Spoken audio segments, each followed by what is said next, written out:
Hi, well, in this rather sexy get-up, I'm now going to look at seeing if I can put another super box on top of my beehive. My trusty hive tool, bee brush. I shall show you what I'm doing next. Right, hopefully today we are going to put in this top box, or super as it's called, with another 10 frames of the bees can draw out. So these have been coated with wax, and the ladies will draw out the comb so they can create storage and somewhere for the queen to lay her eggs.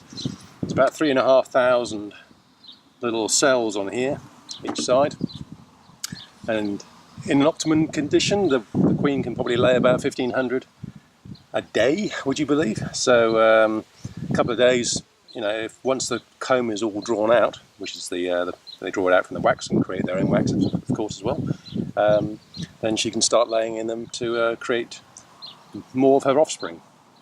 Anyway, we're going to see if they're ready to go. Hopefully they are. Might be a little bit less. Usually what happens is the bees start off the middle, work to the outside, and when we last checked the hive, that was all but the last outer frames that we're still needing to be drawn out.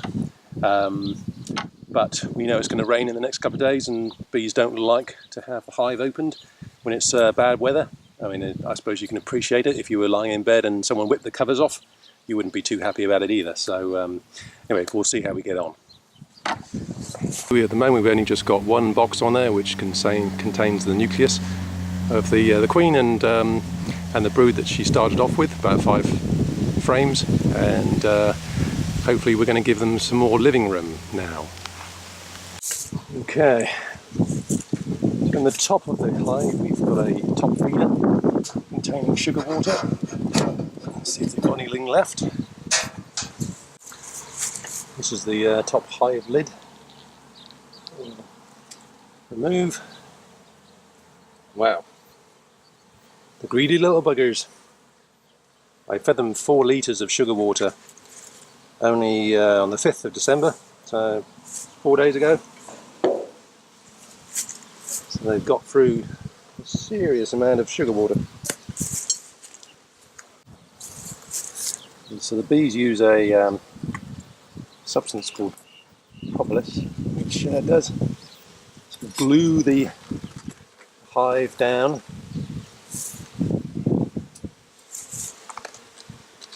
So you can see that they've been making all this comb on the top of here, which obviously would indicate that they're actually working these files here. So you can see there's actually sort of honey they're putting on the top.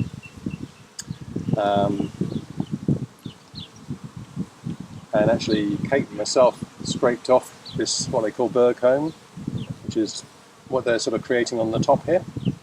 Give them more space, and we don't really want that, because when we put the box on top we want to have that sort of space between the frames. So I'm going to have to sort of gently sort of brush some of these guys off, and hopefully not squish anybody by adding on the top frame. So anyway, I thought it might be an easier option for me to put the top box on first and then add the frames, rather than trying to squish loads of me little ladies here. So I'm going to add the frames sort of one by one, and hopefully that'll appease them a bit. This is the bottom of the sugar feeder, and you can see that they've made themselves quite at home in that central access point. So that'll go on back on top, obviously upside down, and I'll give them some more sugar water. Apparently 1.6 litres of sugar water will give you about 1 kilo of honey for the bees, so just helps them get going.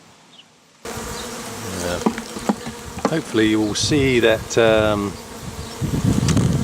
bottom of the frame to the bees there is actually space underneath them, so they can get underneath and continue working this top one.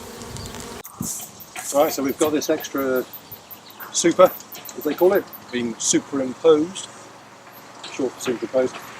This box, obviously another 10 frames, which will give the ladies a lot more living space. Calm down a bit out the front there. The last thing I'm going to do is actually give them some sugar water. 3 litres of sugar water in here. You can see here that the bees are lurking underneath. So they can come up directly from underneath. If you remember looking at the bottom of that upturned hive, they can come up, go down to the bottom here, take a drink, and they also can come up at the corners as well. This is a 50-50 mix of sugar to water, which out of interest, pretty much the weight of sugar is equal to the weight of water, which is rather handy, more or less. So you know, if you put in a jug full of sugar and a jug full of water, you've got 50-50 mix pretty much.